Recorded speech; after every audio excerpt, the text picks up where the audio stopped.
ഈ ഇറങ്ങിപ്പോക്കിൽ സംസാരിക്കാൻ പാടില്ല എന്നുള്ള ശാസനയുണ്ടോ എന്ന് എനിക്കറിയില്ല. പക്ഷെ ഞാൻ 2 തവണ മലപ്പുറത്ത് ജയിച്ച ആളാണ്. മാത്രമല്ല താനൂരിൽ 5 വർഷം MLA ആയിരുന്ന ഒരാളുടെ മകൻ കൂടിയാണ്.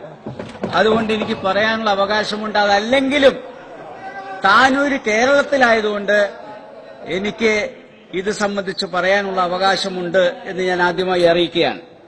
സർ, ചില സ്ഥലത്ത് പോലീസ് ഗുണ്ടകളുടെ മുന്നിൽ നിസ്സഹായരായി നിൽക്കുമ്പോൾ മറുഭാഗത്ത് പോലീസ് തന്നെ ഗുണ്ടകളുടെ റോളിൽ വരുന്നു എന്നുള്ളത് താനൂരിൽ വളരെ പ്രകടമായിരിക്കുകയാണ്. സർ, ഇവിടെ പറഞ്ഞിട്ടുള്ള കാര്യങ്ങൾ ഓരോന്നെടുത്തു നോക്കുകയാണെങ്കിൽ ആരാണിത് തുടക്കം കുറിച്ചിട്ടുള്ളത്? എങ്ങനെയാണ് ഒരു വീട് തനിയെ പൊട്ടിത്തെറിക്കുന്നത്? ആ വീട് പൊട്ടിത്തെറിക്കുന്നതിലുള്ള കാരണത്തിലേക്ക് പോയി കഴിഞ്ഞാൽ അവിടെ ആരാണ് എല്ലാ കാര്യങ്ങൾക്കും ഇപ്പോൾ തുടക്കം കുറിച്ചത് എന്ന് ബോധ്യമാകും. അതിനുശേഷം പോലീസ് നടത്തിയിട്ടുള്ള നരനായാട്ട്. സർ, പലായനം ചെയ്യുന്ന സ്ത്രീകൾ ഇതിനു മുമ്പ് വേറെ ഏതെങ്കിലും രാജ്യങ്ങളിൽ നമ്മൾ കണ്ടിട്ടുള്ളതുപോലെ സ്ത്രീകൾ കെട്ടുമായി പലായനം ചെയ്യുന്ന അവസ്ഥ ബഹുമാനപ്പെട്ട പിണറായി വിജയൻ മുഖ്യമന്ത്രിയായ കേരളത്തിൽ ഉണ്ടായിരിക്കുന്നു എന്നുള്ളത് അങ്ങേയറ്റം ദയനീയമായിട്ടുള്ള കാര്യമാണ്.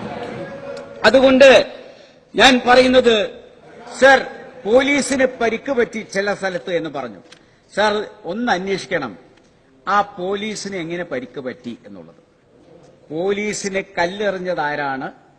പോലീസിനെതിരെ അവിടെ സംഘർഷമുണ്ടാക്കിയത് ആരാണ് എന്നുള്ളത് ഉള്ള റിപ്പോർട്ടെങ്കിലും സത്യസന്ധമായി അവിടെ നിന്ന് എടുക്കുകയാണെങ്കിൽ അത് കിട്ടിയിട്ടുള്ളതും CPM പ്രവർത്തകരിൽ നിന്നാണ് എന്നുള്ളത് നിങ്ങൾക്ക് ബോധ്യമാകും. ഈ അരിശം മുഴുവൻ തീർക്കുന്നത് പോലീസ് അവിടെയുള്ള പാവപ്പെട്ട മുസ്ലിം ലീഗിന്റെ പ്രവർത്തകരുടെ മേലിലാണ്. ഞങ്ങൾക്ക് അവിടെ മാർക്സിസ്റ്റ് പാർട്ടി ജയിച്ചതുകൊണ്ട് ഹാലിളകേണ്ട ആവശ്യമില്ല. ഒരു ചക്ക വീണപ്പോൾ കിട്ടിയ മുയല് എന്നുള്ളതല്ലാതെ ആ പ്രദേശത്ത് ലീഗിനെ ഒരു പോറലും ഏൽപ്പിക്കാൻ ഇവിടെ ആരും ആയിട്ടില്ല. കാണാം, നമുക്ക് മലപ്പുറത്ത് കാണാം. അതിനെക്കുറിച്ച് ഇപ്പൊ പറയണ്ട. പക്ഷേ ബഹുമാനപ്പെട്ട മുഖ്യമന്ത്രി ഗർഭിണിയായ സ്ത്രീകളെ എന്തിനാണ് ആക്രമിച്ചത്? ആ സ്ത്രീകളെ ആരാണ് ആശുപത്രിയിൽ എത്തിച്ചത്? അങ്ങ് പോലീസിനോട് ചോദിക്കൂ. ഗർഭിണിയായ സ്ത്രീകൾ എന്തിനാക്രമിക്കപ്പെട്ടു? 12 വയസ്സുള്ള ഒരു കുട്ടി, ഏത് ആക്രമണത്തിനാണ് അവൻ നേതൃത്വം കൊടുത്തത്? അവൻ പരീക്ഷയ്ക്ക് പഠിച്ചുകൊണ്ടിരിക്കുന്ന കുട്ടിയാണ്. അവനെ ആക്രമിച്ചു. അവനെ പോലീസ് ആക്രമിക്കുന്നു. എല്ലാ വീടുകളിലും കയറി പോലീസ് ആക്രമണം നടത്തുന്നു.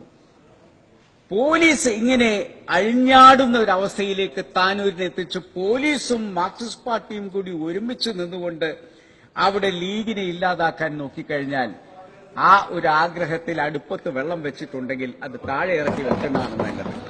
ഏതായാലും അവിടുത്തെ സംഘർഷത്തിന്റെ കാരണം നമ്മൾ അധികം ഒന്നും ആലോചിക്കേണ്ട ആവശ്യമില്ല. അത് അവിടുത്തെ MLAയുടെ പ്രസംഗം കൊണ്ട് തന്നെ മനസ്സിലായി.